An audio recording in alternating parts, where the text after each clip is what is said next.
Have you ever laid your head down at night with a heart so heavy it feels like it could break right through your chest? Have you ever whispered a prayer with tear-filled eyes and felt like heaven was silent? You've done your best, you've given your all, but life keeps throwing storms your way. Storms you didn't ask for, storms you can't control, storms that have left you worn out, worn down, and wondering if you're even seen at all. Maybe you're at that place right now, tired, not just physically tired, but soul tired, tired of waiting, tired of praying and not seeing answers, tired of hoping only to be disappointed again. But I want to tell you something that could change everything. God sees you. He knows exactly how tired you are. Not one tear has fallen from your eyes that he hasn't noticed. Not one prayer has been prayed that he hasn't heard. Not one moment of your pain has gone unseen. When you feel like giving up, pray. When you feel like nothing's changing, wait. When your faith is hanging by a thread, trust, because the God who formed you, the God who promised never to leave you, the God who works all things for good, He is still working even when you can't see it. You're not forgotten, you're not alone, you're not abandoned. This moment you're living in, it's not the end of your story, it's the turning point, and if you hold on just a little longer, if you keep praying, even when your voice shakes, if you keep waiting, even when your patience is running thin, if you keep trusting, even when you don't understand, you'll see what God was doing behind the scenes the whole time. He's building something beautiful in the dark. He's shaping strength in your struggle. He's preparing a break through you never saw coming. So don't quit now. You've come too far to stop here. God knows you're tired, but He's about to renew your strength. This speech will guide you through the waiting season, through the silence, through the not yet moments of life, and by the end, you'll not only believe again, you'll rise again. Let's walk this journey together. Pray, wait, trust, your miracle is on the way. Fire God sees your exhaustion even when no one else does. That sentence might seem simple on the surface, but for someone who is fighting silent battles, it can be life-saving. We live in a world that celebrates productivity, performance, and pretending to have it all together. People are quick to notice your victories, but often blind to your valleys. You show up with a smile on your face, a polite nod, and words that say, "I'm fine." When deep inside you're falling apart, you pour out your energy for your family, your friends, your work, your responsibilities, and still you feel overlooked, unseen, unheard. There are moments when your soul whispers, "I can't do this anymore." You're too tired to pray, too burdened to breathe, too overwhelmed to keep fighting. The weight of worry keeps piling up: financial pressure, health concerns, broken relationships, uncertain futures, and yet you keep showing up because you think you have to. Because quitting isn't an option, but even when you're surrounded by people, you feel alone in your struggle. That's when this truth matters most. God sees you, the real you, not just the version the world sees, not just the mask you wear in public, but the quiet cries in the middle of the night. He sees the tears that never reach your cheeks. He hears the prayers you can't find words to speak. The Bible reminds us that God is close to the broken-hearted and saves those who are crushed in spirit. That's not just poetic language. It's a promise from a father who never looks away from his children in pain. Think of Hagar in the desert, abandoned and alone, with nowhere to go and no one to turn to. She cried out in desperation, and in that moment God revealed Himself as El Roi, the God who sees. He didn't just send help, He showed up. He called her by name, and He reminded her that even in the wilderness she was not invisible. You may feel like you're in a desert of your own, emotionally or spiritually, but you serve the same God who saw Hagar. He sees your weariness, your sacrifice, your quiet endurance. And because He sees you, He also knows exactly what you need. Sometimes what we need is not another task to complete or another goal to reach, but simply a sacred space to be still and be reminded. You don't have to carry this all alone. God is not disappointed in your exhaustion. He's not frustrated with your fatigue. He's not shaking His head because you feel weak. In fact, He's drawing closer, When you reach the end of yourself, that's where he begins to pour in his strength. God is not only aware of your outer struggles, he is intimately familiar with your inner burdens, the ones you can't explain to anyone else, the deep fatigue that sleep doesn't fix, the mental weight that rest days don't lift, the emotional drain of always being strong for everyone else. But God says, "Come to me, all who are weary and burdened, and I will give you rest." That's not just spiritual rest, it's soul, deep restoration. It's the kind of peace that fills places you didn't even know were broken. You may think no one notices your quiet battles, but God has seen every step. He has counted every sigh. He is not a distant observer. He is an ever-present help. He walks with you through the valley, and even when the shadows are long and the journey is slow, he never lets go of your hand. Others may applaud your strength, but overlook your pain, not him. He doesn't just love the strong version of you. He loves the tired you, the doubting you, the you who feels like giving up but chooses to keep going anyway. God sees when you serve without thanks, when you love without being loved in return, when you keep moving forward even though everything in you wants to stop. And he promises that your labor is not in vain. Not one moment of your obedience, your faithfulness, your silent prayers, none of it is wasted. It is all seen. It is all known. It is all held in the hands of the one who knows exactly how to bring beauty from brokenness.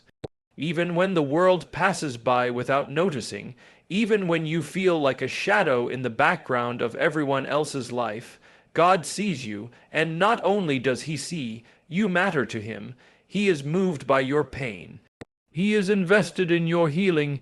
He is near to your heart even now, in a fast-paced world where everything is measured by speed and efficiency. We've grown used to quick results. We order food with a tap.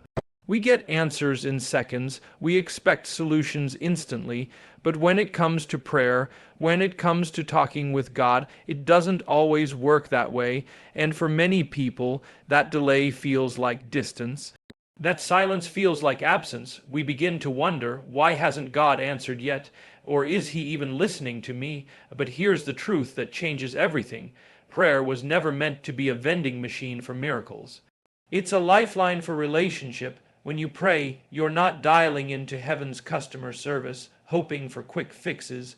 You are connecting with your Creator, your Father, your constant companion.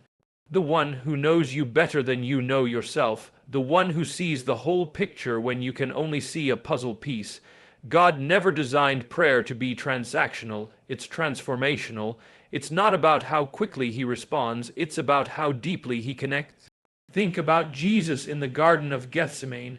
In his most anguished moment, sweating drops of blood, overwhelmed with sorrow, he prayed, not just once, but again and again, "Father, if it be your will, take this cup from me." And yet, heaven was silent. No lightning, no angel choir, no escape route. Just the steady presence of God. And Jesus stayed in that moment because he knew that prayer wasn't just about changing circumstances. It was about surrendering his heart. That's what prayer does. It shifts our focus.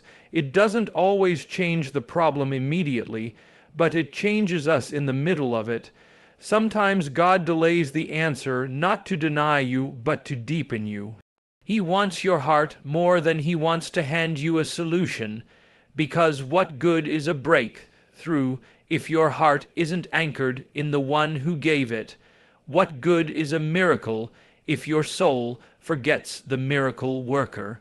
In prayer, you begin to unburden your heart, layer by layer. You bring your fears, your frustrations, your doubts, your dreams, and you place them in the hands of the one who can carry it all, and in exchange, he gives you peace.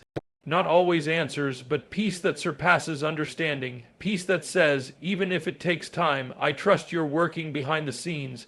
Prayer may not remove your storm, but it will always remind you that you're not facing it alone.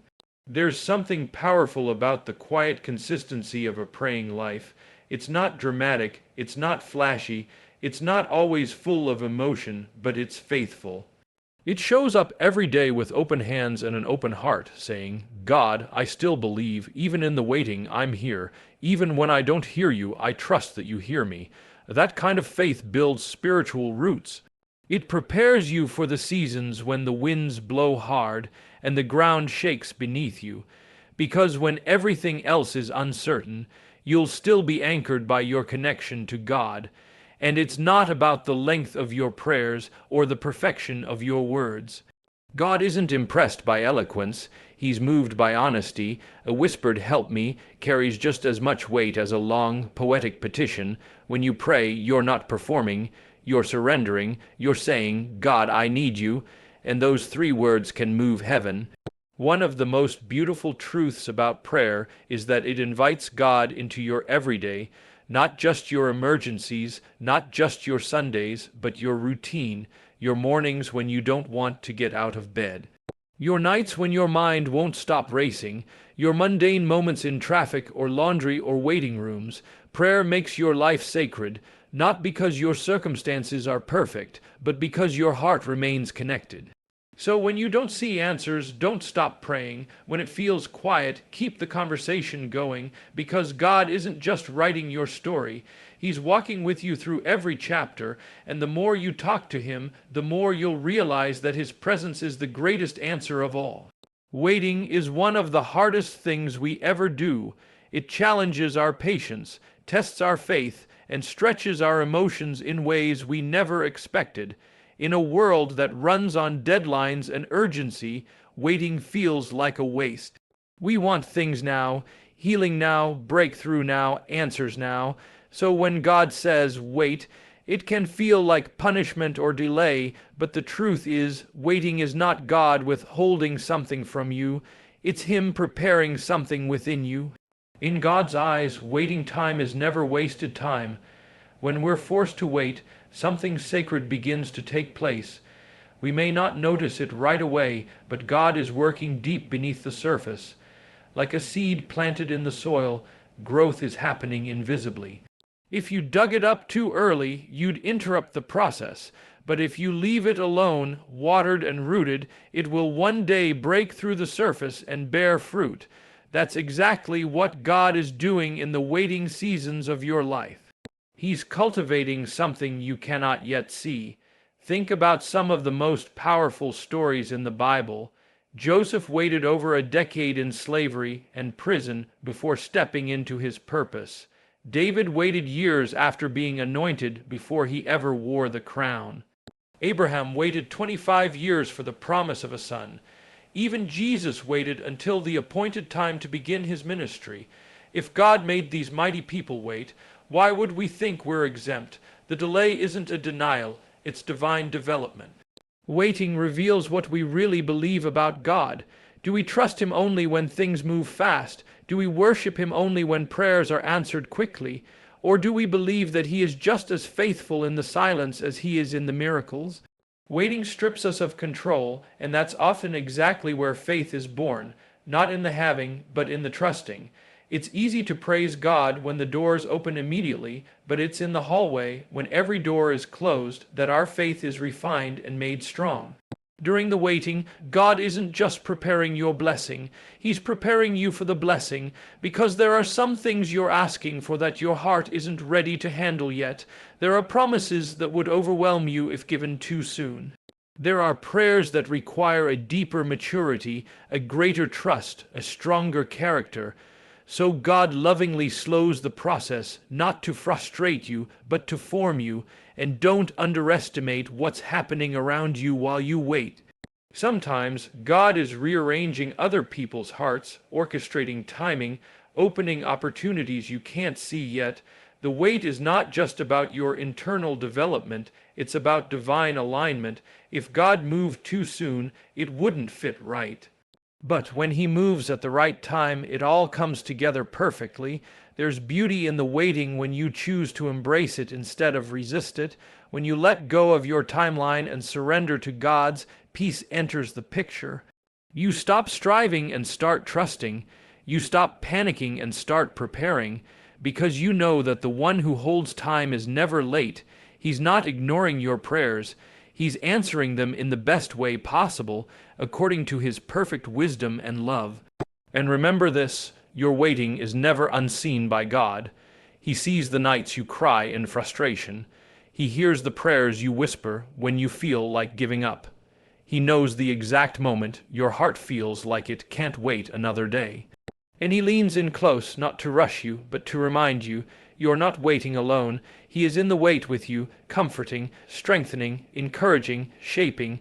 Sometimes the greatest miracle isn't in what God gives us, but in who we become while we wait. So if you find yourself in a season of silence, where the heavens seem still and the answers feel delayed, don't give in to the lie that nothing's happening. Something holy is happening. You're growing. You're deepening. You're learning to trust the heart of God even when His hand feels far away. That is not wasted. That is worship. There's a kind of silence that's heavier than sound, the kind where you pray with all your heart, yet the heavens feel quiet. The kind where you cry out for direction, but no answers come. You do everything you know how to do, read your Bible, show up in faith, speak the promises, resist the doubt, and still nothing seems to move. That's when trust becomes more than a word, it becomes a lifeline. Trusting God doesn't mean you'll always feel confident. It doesn't mean the answers will always come quickly or clearly. Trusting God means you choose to believe even when you don't see.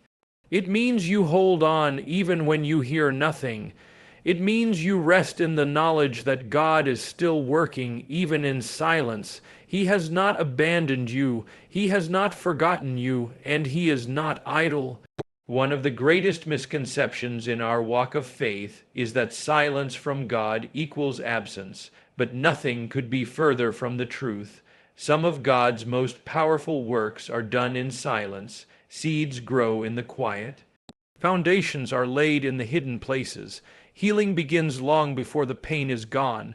In fact, some of the most significant chapters in the Bible include long periods of silence. The 400 years between the Old and New Testaments were quiet, but they weren't void of God's movement. Behind the scenes, He was preparing the world for the arrival of Jesus. Strategic, intentional, loving. You may not feel anything changing. But God's silence is not a lack of love. It's a depth of love that says, I know what you need even before you ask, and I'm working on it in a way that's better than you can imagine. In those silent seasons, faith has to rise above feelings. Because feelings will lie to you. They'll say God has walked away, that your prayers are bouncing off the ceiling, that maybe you're not good enough or spiritual enough or strong enough. But faith says, even when I can't see it, I believe. Even when I don't hear Him, I trust that He hears me. Trusting God in silence means letting go of your need to understand everything. It's human nature to want details, to want reasons, timelines, explanations, but God doesn't always give us those. Instead, He gives us His word, His promises, and His character. And those never fail. When your heart is overwhelmed and your mind is filled with questions, lean into who He is. He is good. He is faithful. He is present, always. Think about the story of Lazarus.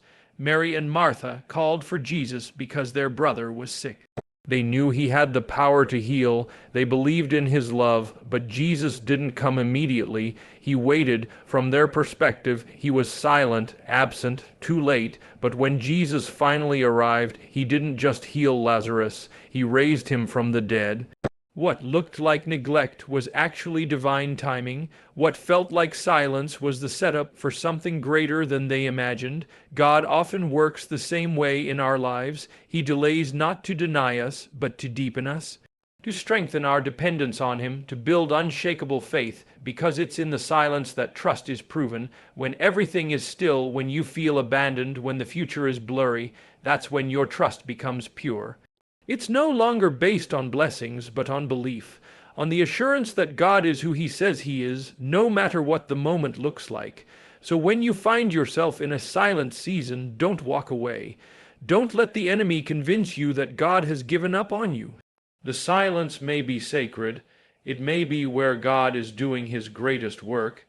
Keep praying, keep believing, keep trusting, not because everything makes sense, but because God has never once failed, and He never will. You don't have to feel Him to know He's near. You don't have to hear Him to know He's listening.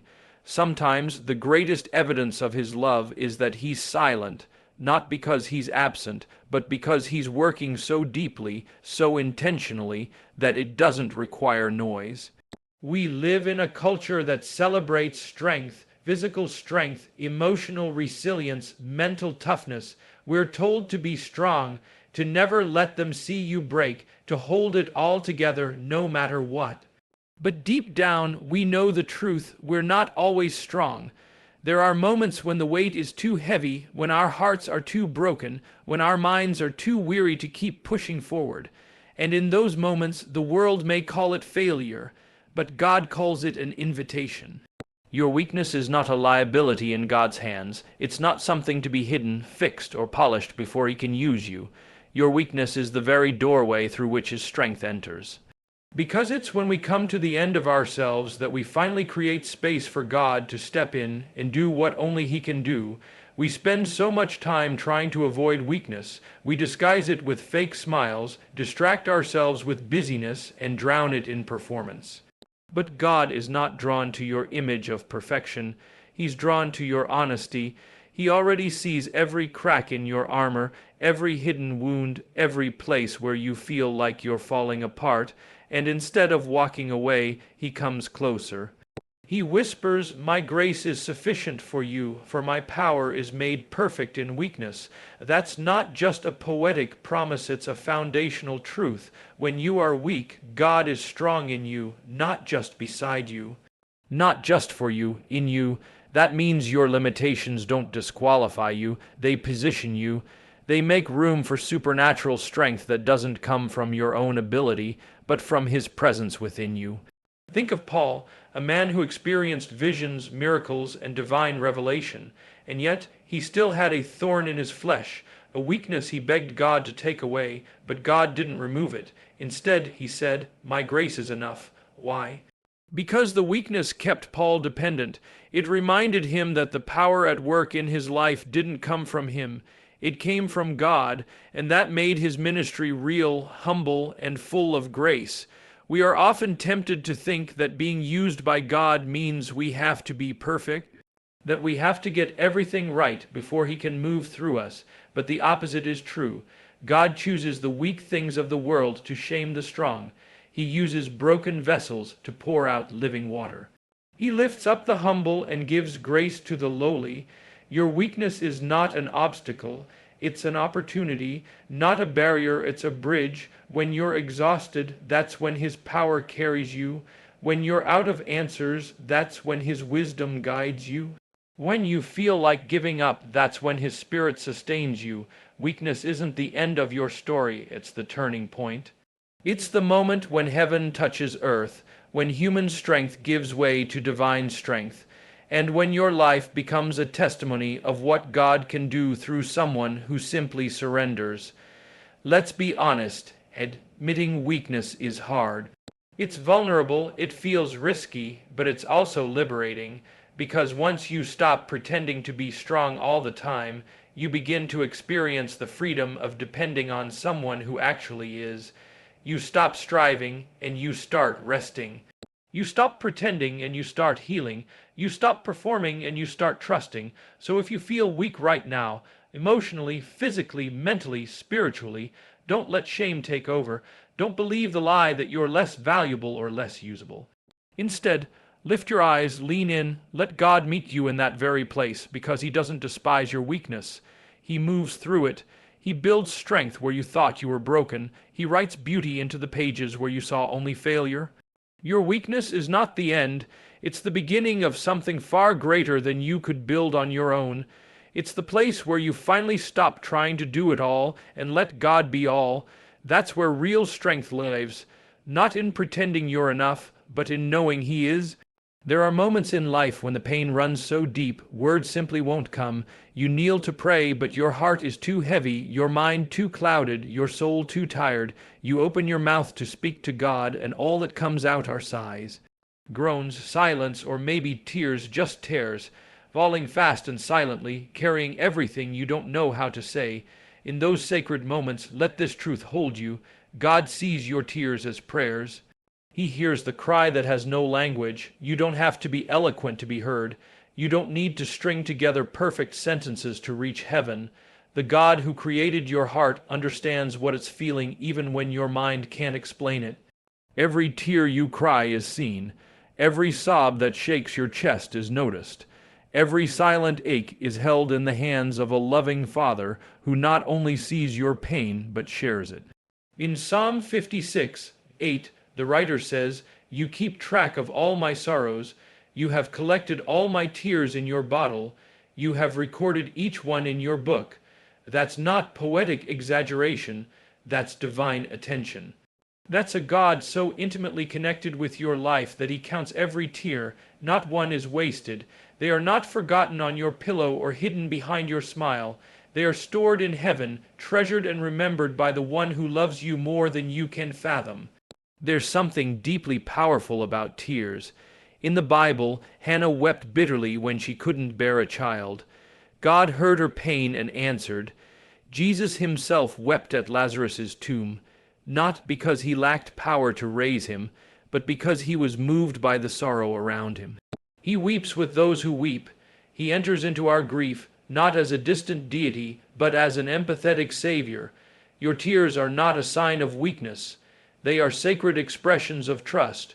You're not hiding them from God, you're offering them to him. Sometimes we believe the lie that we have to hold it all together before we approach God, that we have to be strong, composed, articulate, but God isn't moved by performance, he's moved by honesty. When you come to him raw and real, when all you have are tears, that's more than enough. Because prayer isn't about posture or words, it's about presence. It's about coming to the Father just as you are, knowing that he will receive you with compassion. There are seasons when you'll feel like your voice is gone, when grief, loss, betrayal, exhaustion, or depression take over. And in those times you may wonder, am I still praying? Does God still hear me? Yes, 1,000 times yes, because prayer isn't measured by volume, it's measured by the heart. A single tear cried in God's presence carries more meaning than 1,000 empty words spoken without connection. And here's the miracle. God doesn't just see your tears, he responds to them, he comforts, he restores, he strengthens. Sometimes the answer comes in peace that surpasses understanding. Sometimes it's a whisper to your soul reminding you that you're not alone. Other times it's divine help sent through people, through Scripture, through his Spirit. But always, always, he answers. There is healing in the release, there is beauty in the brokenness, and there is power in the vulnerability. So don't be ashamed of your tears. Don't rush to wipe them away. Let them fall in the presence of the one who sees every drop and holds your heart as it breaks. He is not disappointed in your tears. He is moved by them. They are prayers your mouth couldn't form, but your soul couldn't hold back. You may not see the breakthrough today. You may still be in the middle of the battle, but the God who catches your tears is working in ways you can't yet see. He is collecting them, redeeming them, and transforming them into testimonies. So cry when you need to. Collapse into his arms when the weight is too much, because those tears are not wasted. They are a river of prayer, flowing straight into the heart of a God who loves you more deeply than you'll ever comprehend.